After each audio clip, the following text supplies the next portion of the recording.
And of course, on this platform, I will be discussing with different stakeholders, just alluding to the national budget and some of the expectation and also submission, as of course, as we await the presentation of the national budget by Honorable Dr. Mosokotwane. Of course, the budget was meant to be presented this Friday. Now, of course, the information that we're receiving, the budget has been moved to next week, Friday. Now, of course, per tradition, budgets, of course, are always presented after the opening of Parliament, 2 weeks after the opening of Parliament, pardon me. And, of course, just like every other year, the national budget is given by the sitting government, and the direction is given in terms of allocation of funds. And, of course, that is aimed at making sure that policies are implemented that are aimed at development. And of course, in the studio, I'm joined by Mr. Ian, of course, Mr. Ian Matimba, who is actually a project officer, People's Process on Housing and Poverty in Zambia. Welcome to the National Budget 2022 overview. Thank you for having me, moderator. Yes. Now, just a recap of some of the things that, of course, I have with me, and of course, before we begin our conversation, I think the viewers, it's very important that they get a glimpse of what we're going to be talking about. Now, of course, Zambia has a new government in place, of course, under the United Party for National Development, and of course, a new minister who is actually Dr. Mosokotwane, of course, Stumbeko. And just alluding to some of the key aspects, and as we stretch out the conversation, we'll also be looking at the previous budget, the 2021 budget, of course, which was presented by the Minister of Finance then in the PF government, that is Ngandu. Of course, some of the things that he did make mention during their tenure, of course, under their budget. Key aspect in that particular speech was, of course, the introduction of the medium-term economic recovery program as a successor to the economic stabilization and growth program that ended in 2019. And of course, if you look at that particular recovery program, you look at the key aspect that they did focus on. Of course, one of the aspects is providing incentive and growth and building resilience while safeguarding livelihood and protecting the vulnerable. Of course, other issues, of course, contained measures to restore debt stability. And just a quick note in that particular speech that was issued then in 2020 by Honorable, of course, Minister then, Ngandu, of course, is, if we look at some of the key aspects, is the copper in 2020 was at an average of 5,500 per metric ton, compared to 6,200 in the corresponding period 2019. And of course, the 2020 budget was constrained due to COVID-19. And of course, revenue grants amounted to 42.8 billion during the period January to August 2020, which was at 7.7% below the target of 46.4 billion. And of course, just driving a bit forward, the external public debt stock increased to 11 billion at the close of 2019, representing an increase of 4.3%. And these loans, according to the minister, it was financing various projects in the energy, education, and road and health sector. Now, of course, before we just dive into, because our conversation this afternoon is in direct effect to the awaiting budget to be presented by Dr. Mosokotwane, of course, who is finance minister of the new government. Now, before we dive into the flesh, and this is something that I'm going to be maybe spinning around on as we chat more on the conversation. By the way, welcome again on the program. Thank you, Mr. Moderator. Yes. Just to get into the conversation, tell us, you are coming from People's Processes on Housing and Poverty in Zambia. Tell us a bit about your organization. Thank you, Mr. Moderator. People's Process on Housing and Poverty in Zambia, it's a local NGO that was established in 2005. And we work with an alliance partner, which is a grassroots movement. Unfortunately, today I am not with them, but most of the time we always move together because those are the people that we support in our work, most of the time in our work. And this grassroots movement is called Zambia Homeless and Post Federation, which is a movement of women. Larger part of it is with women, about 80% of the membership, and it is about 48,000. It has a membership of 48,000 people across Zambia, and this movement is just there to improve their well-being and the way they live in informal settlement, because all these members are from informal settlement. And us as an organization, we are also affiliated to Slum Dwellers International, which is an international organization that also do a lot of funding to support the work that we do with the vulnerable in informal settlement. So I think just to summarize our programmatic area, it also has to do with infrastructure and basic needs, which is to do with providing services such as water and sanitation, as well as housing. So in this COVID-19 period, we have been doing a lot, especially when it comes to water and sanitation, because we all know that it was one of the things that was essential for you to avoid contracting COVID-19.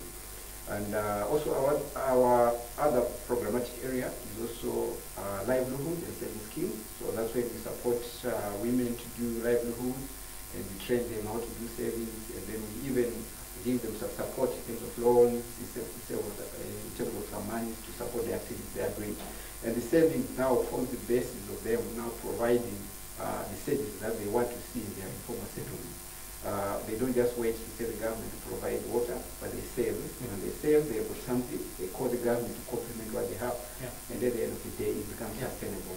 Quite important thematic areas that you focus on, but just trimming it down to what we are having a conversation on, the 2022 national budget, which Zambians are waiting to hear, as of course Dr. Msokotwane will be presenting that particular budget in due course.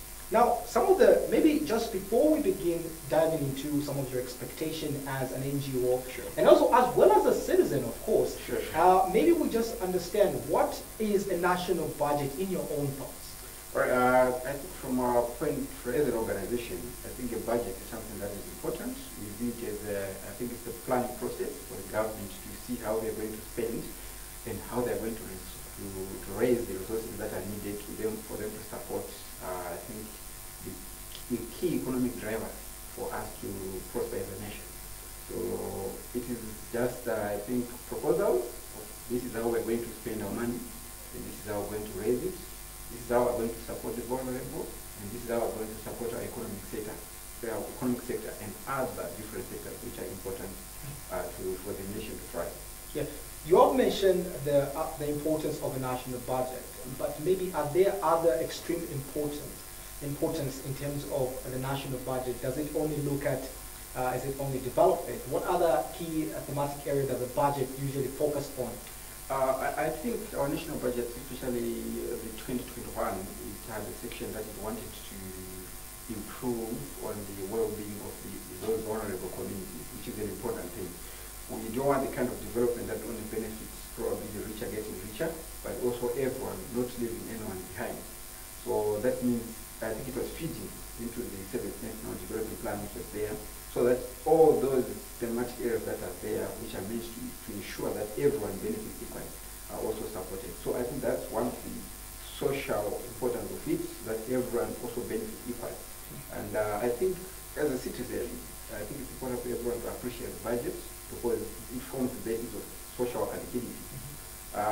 What we want to know is that, all right, this is the budget, and how did they spend after that?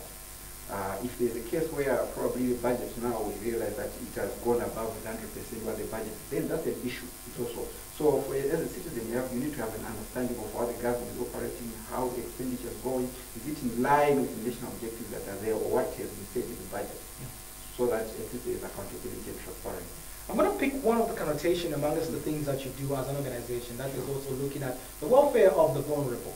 Now, of course, you have expectation in regards to the direction of the 2022 national budget. What are some of those expectations that you have in similar to this regard?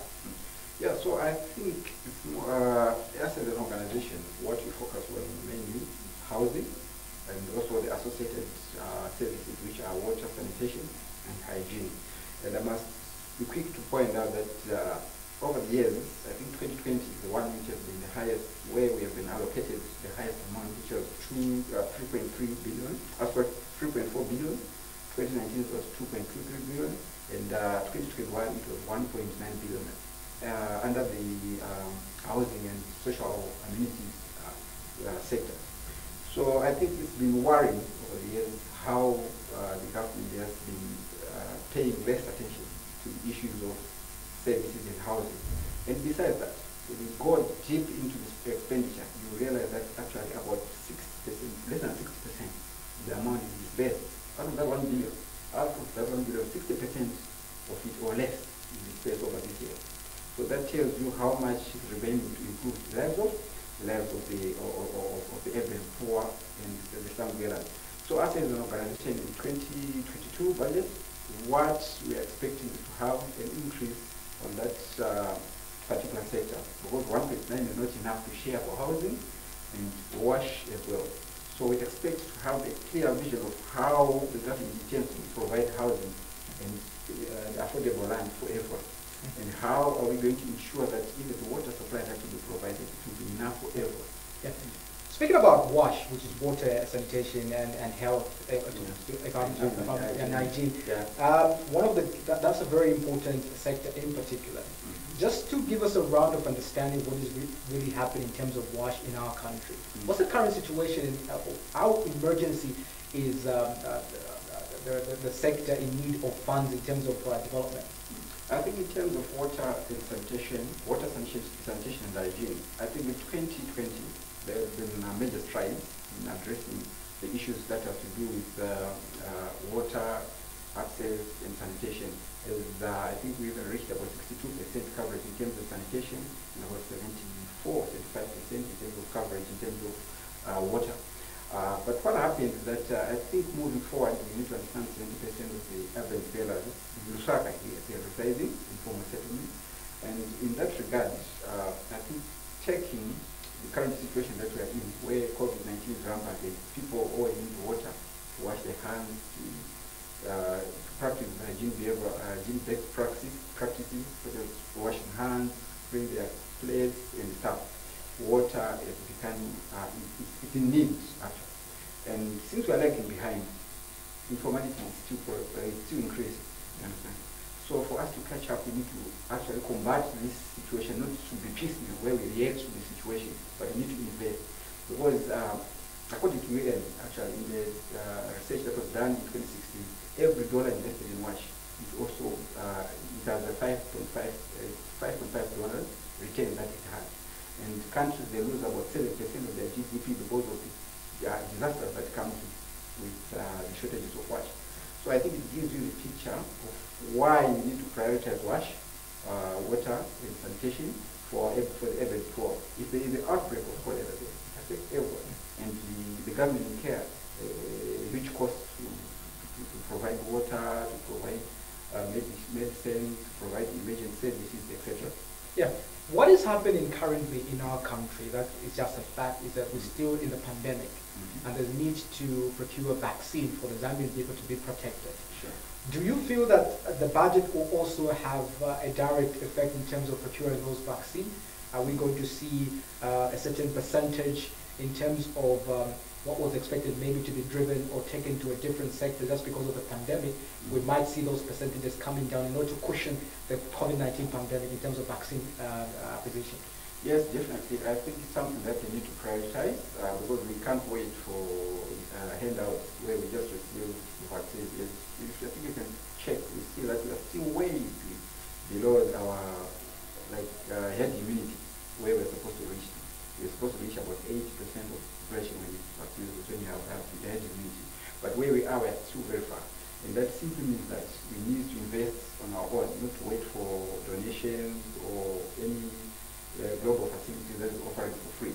But from my end, I think it's also important to also invest, not just in vaccine, but also invest in services that make the community adapt to the current situation. This is a new normal. And the new normal requires you to have all the services for you to protect yourself from the virus. That means provide water, provide other services that are required that enable people to prevent themselves from COVID-19. So it's not just vaccine, but also even the other services that increase their adaptive capacities as a nation. Speaking about the budget in itself, we have the new ministries that have been introduced. Yes. The question the Zambian people are asking, and I just want to get your thought. I know this is something that the government are working around, but just from your point of view and a person who has been working on the ground in various issues, how do you think the monies in terms of allocation of funds to this ministry, how do you think they will be funded? Do you think they will be funded adequately to perform to their full potential capacity? Yeah, I think it's something that they need to consider, but for some of the ministries, especially the one for green economy, it's something that we have always been fighting as organizations that are involved in climate change.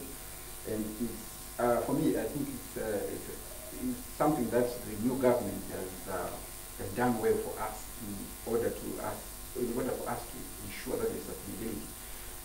And just beyond the budgeting, I think it's something that will attract investment in that sector, even from us, because it's not just the government that provides finance, but even the other external funders from donor agencies who are willing to support, especially climate change more.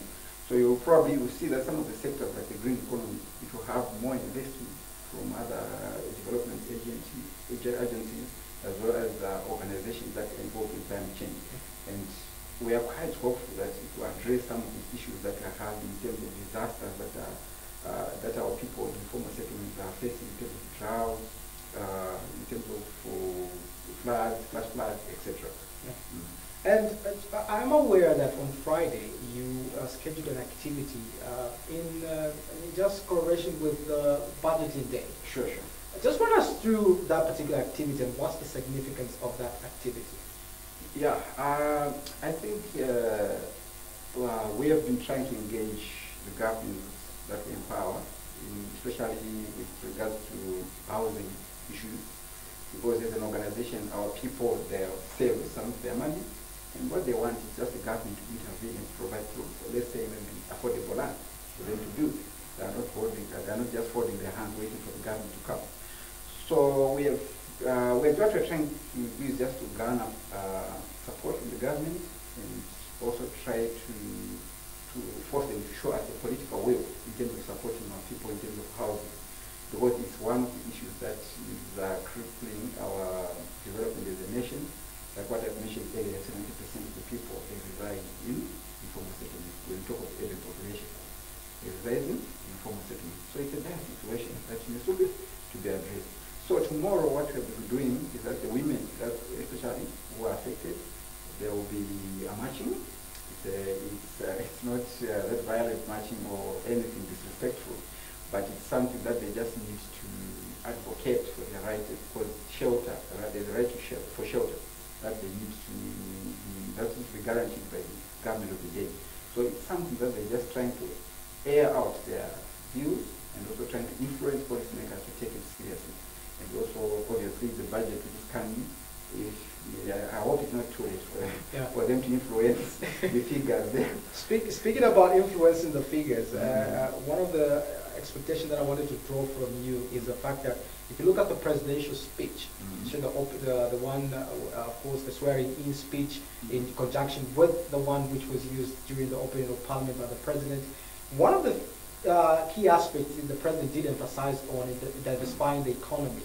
On your viewpoint, what do you understand from that speech? Are you able to draw a line to say that, okay, according to the President's budget, even the direction of the budget might be in this order? What's your view of that particular speech in terms of the budget that we're having a conversation on? Yeah, we are hopeful that some of our work will be taken seriously, and there are some of money be allocated towards that, especially climate change. You always mention that it's important for us to ensure that there's sustainability. And a bit of wash, it was mentioned, but to be honest, there's nothing that has been spoken about with regards to housing, and it's something that now we're questioning whether will we even have anything? Will we even have anything in our budget, or we won't even have anything?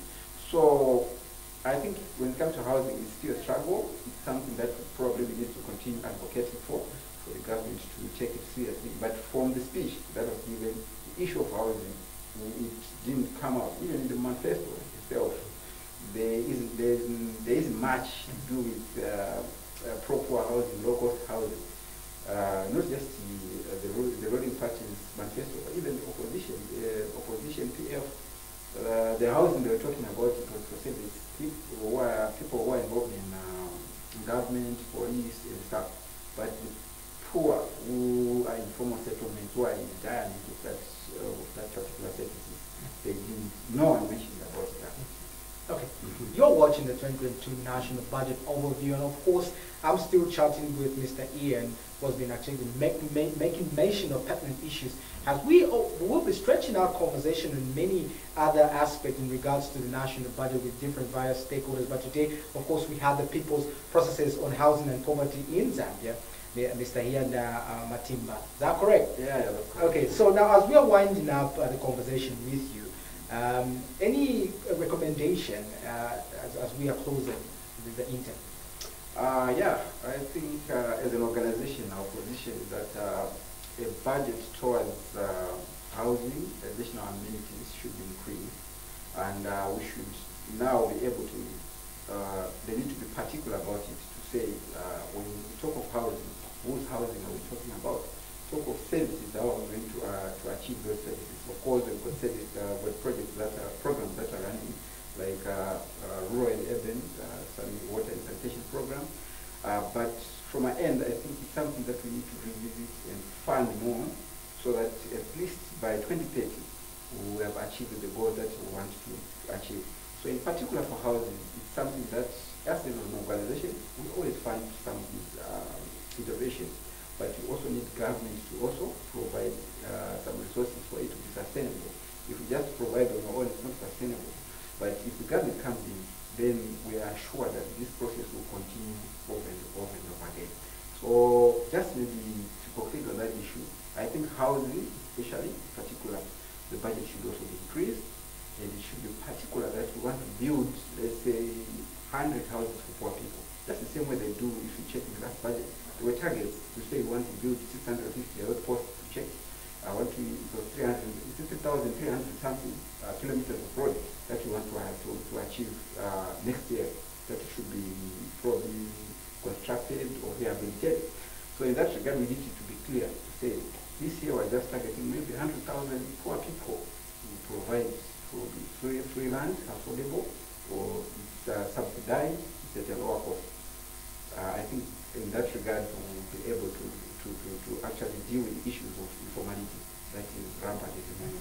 Mr. Ian, thank you so much for coming to the program. Sure, thank you for having me. Yeah, you're watching the 2022 National Budget Overview. We're going to take a short break, and on the other side, of course, I'll be chatting with another leader. Of course, it's going to be a surprise, but of course, we'll be stretching more on this particular issue. We'll be right back shortly.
Welcome back. You're still watching 2022 National Budget Overview, and of course we're still discussing the national budget.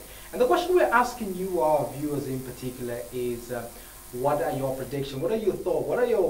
What do you think in terms of allocation of funds, which means you will get what percentage, and what is the reason for that particular percentage that you actually share in your commentary on? And of course, as I earlier mentioned, I will be chatting with different stakeholders just to get an overview, particularly to the expectation and recommendation in regards to the direction of the budget. And of course, I'm privileged this afternoon still to be joined by Mr. Nsaba Patrick Mpundu, Councillor Chainda Ward 33. Welcome to 2020 National Budget Overview. By the way, to clear out the introduction, Patrick Mpundu actually is a councillor under the UPND. Of course, you won under the UPND ticket, and now you are Councillor, and Chainda is always looking up to you in terms of development. Great to have you too. So as we break word. Thank you so much, Ndanji. It's always a pleasure to have a discussion with a brother like yourself. And obviously it's very, very interesting to just have a look at what we expect, not only as youth, but as Zambians. I think we're just walking into a new dawn. So the expectations for the national budget are very, very heavy. And it'll be very, very interesting because we have our expectations. We have things that we want, you know, as Zambians. And I think we should be able to expect that. Obviously the understanding is that we're walking into a situation where things haven't been so good. So in order for us to properly shift and realign ourselves to the Zambia that we all want and that we all hope for, it starts with a good and sound budget. Yeah. Speaking about a good and sound budget, this is where our conversation is now. And I'm looking at your ward in particular, and as a candidate who is fighting hard to make sure that he delivers the promises that he gave the people of Chainda Ward 33. Maybe we just go into it. And I know the previous guest I had, Mr. Ian, did talk about what the budget is. But maybe for you, we can just direct get into the conversation. What are some of the things that you also are thinking about that the government should consider, especially as they will be allocating funds? Well, generally, I mean, the budget is a twofold, you know, whole system that we've got. Number one, there's allocation of expenditure, and then there's also, you know, setting basis for revenue, looking at the reviews on various tax rates. So number one, what I'm looking at is Zambia has been set aback by the COVID-19 pandemic for nearly the past 2 years.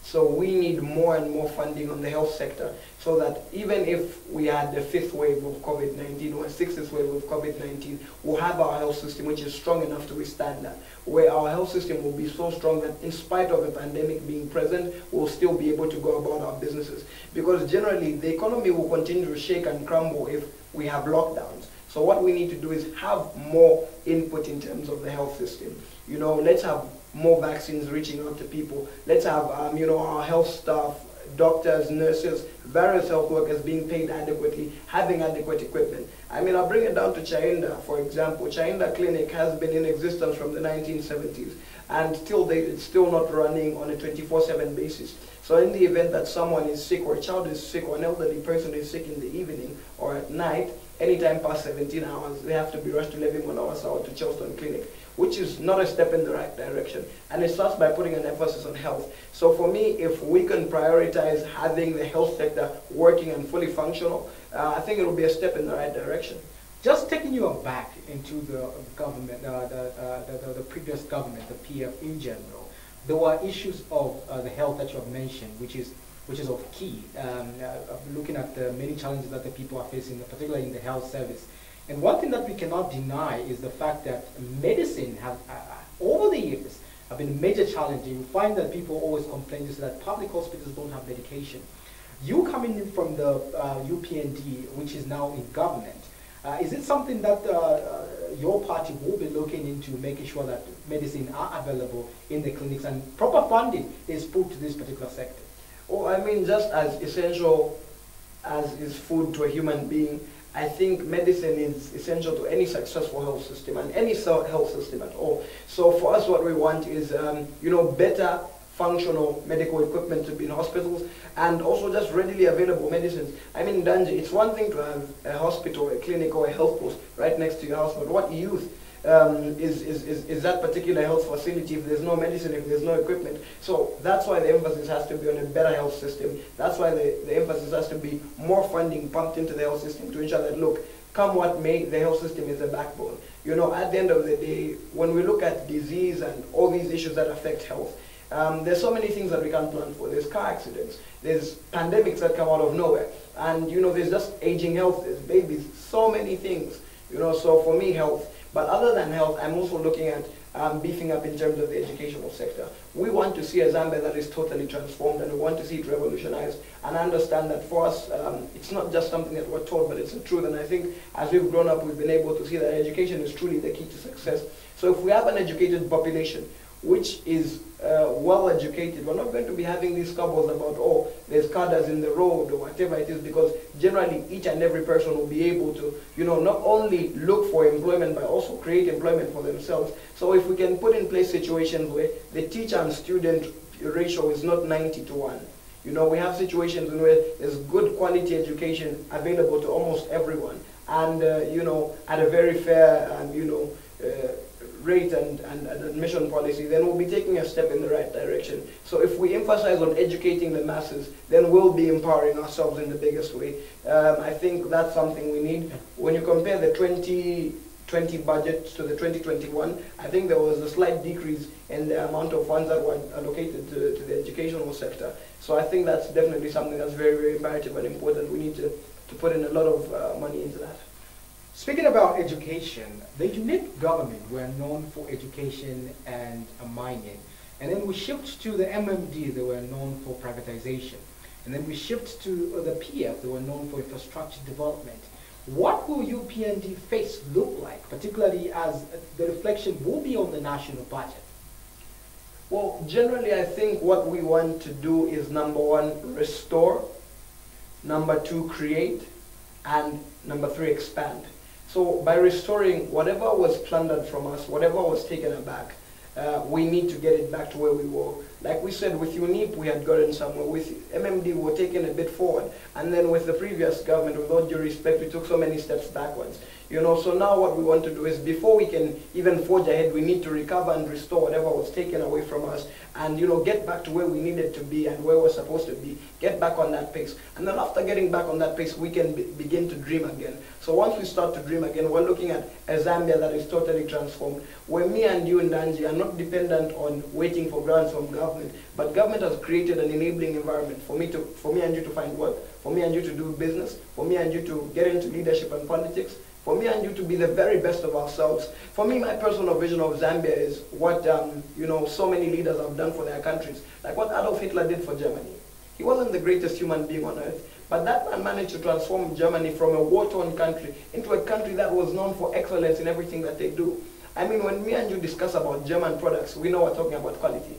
When you talk about Mercedes-Benz, when you talk about BMW, when you talk about Volkswagen, you're talking about excellence. And that started from a leader who embedded the system of excellence in his people. And that's what we need, Zambians being known for quality. We want to change the narrative from Zambians just being known for, being lazy, or Zambian time, or Zambian inefficiency. We want to change that narrative. And I believe that it goes beyond even just UPND. It now goes to our generation, Danji, to say, this is a step that we're going to take. And we're going to ensure that, we're changing the narrative and we're taking our country forward. Speaking about the step, the one step that the many Zambians are still looking forward to is the direction which will be embedded in the national budget. Because as far as policies are concerned, the direction of those policies will result to how much money will be allocated to that particular ministry to make that all those agenda and goals are achieved. Now, just trimming it down to your ward in particular, and I know that as an ambitious councillor, of course, of Chainda Ward 33, you are proven to the people in that particular ward that you are ready to work for them. Maybe you have a particular case that is happening in Chainda that you're also looking forward to as the minister present the national budget. Also, your issue is catered for so that you are able to access the funds to make sure that that problem is settled. What is that problem that you want to really address, and what's your overview in terms of how the budget needs to reflect, like particularly on that issue? Okay, I think obviously we've got a lot of issues that we want to sort out, but I'll try and trim it down to what is on our priority list. Number one, we need a better situation in terms of water and sanitation. The major problem we faced in most of our peri-urban areas, and most of the areas just even within the country, is lack of water supply or poor water supply. So if we can have a situation where the water supply is very, very good and efficient, and that's why we've got our Ministry of Water and Sanitation and Environmental Protection, I think that would be a good step in the right direction. Pump in money so that Lusaka Water and Storage are not just on the news for inefficient water supply, but because they've managed to cover all of these important areas. And then another thing for me is we want to also have a lot of cleanliness, which is going back to sanitation and Ministry of Water and Sanitation. You see, we've got the rainy season coming up soon. Obviously, we know the budget is for 2022, but if we know that there is a good enough allocation for ensuring that our streets are clean, that we've got public bins, that our drainages are clear and not clogged, then we're going to have a right step in preventing preventable diseases such as cholera, such as dysentery, which often come in the rainy season, which is not too far away from us right now. But on a more personal level, what I want is, with the new Ministry of Small and Medium Enterprise Development, what I want is, a lot of various skills training and recreation programs that that ministry is going to offer to my ward. Because what I want from my people is, I don't want the people of China just to be people who are going to be looking for jobs, but I want them to be creative. I want them to be innovative. I want them to be business people. Because I believe that with business, number one, not everyone who is a business person has to have a grade 12 certificate. And many of our people are not as educated as we want them to be. So even if someone doesn't know how to read and write, if they can learn the basics of business, if they can be empowered with basic entrepreneurial skills, I believe that the sky is the limit. So for me, if we could have, a lot of emphasis on the Ministry of Water and Sanitation, the Ministry of SME Growth and Development, and also the Ministry of Technology. Zambia is innovative. Zambia has a lot of youth, and we are the tech-savvy generation. I mean, when we look at this past year's election, it's generally been about social media. We've used technology for the right way, for the right use, and we've used it wisely. So if creativity is coming from technology, we need a whole lot of technology if we want to be competing with the Indians, the Chinas, and the Americas in the next few years to come. Yeah. Now, I know time is not always with us, and I think that's an important subject matter that we are stressing out on.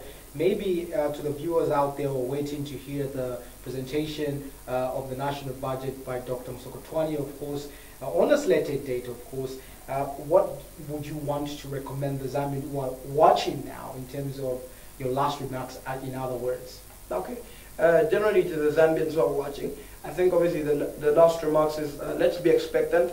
Let's also be very, very attentive, because it's generally going to give us a guide for what the next year is going to look like, or generally what the UPN division is going to really be about. I mean, from the position where me and you are, we can only speculate and say we want this and we want that. But generally, I think the senior cabinet and the Minister of Finance, including the President, know the policy direction.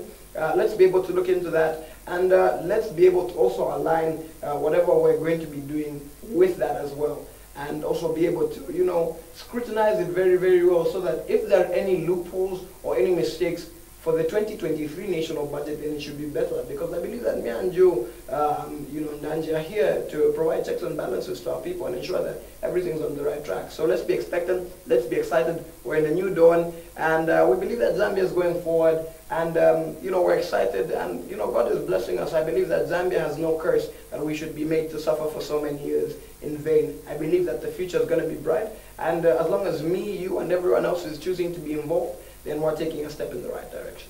And somehow, Patrick Mpundu, thank you so much for coming through, and all the best in your ward in making sure that whatever direction the cabinet and, of course, the entire government will come in, of course, it will trickle down to the lower leaders in terms of implementing development. All the best. Thank you, Ndanji. Thank you so much. You have been watching 2022 National Budget Overview, and I've been speaking to Patrick Mpundu, of course, Councillor Chainda, Ward 33. And of course, I'll be having many conversations on this platform with different stakeholders just to get their snippet and thoughts, particularly in regards to what they expect in the awaited 2022 national budget. On this very platform, catch me every day at 16 hours, on live TV as well as CBC. Thank you so much for watching. It's bye-bye and God bless.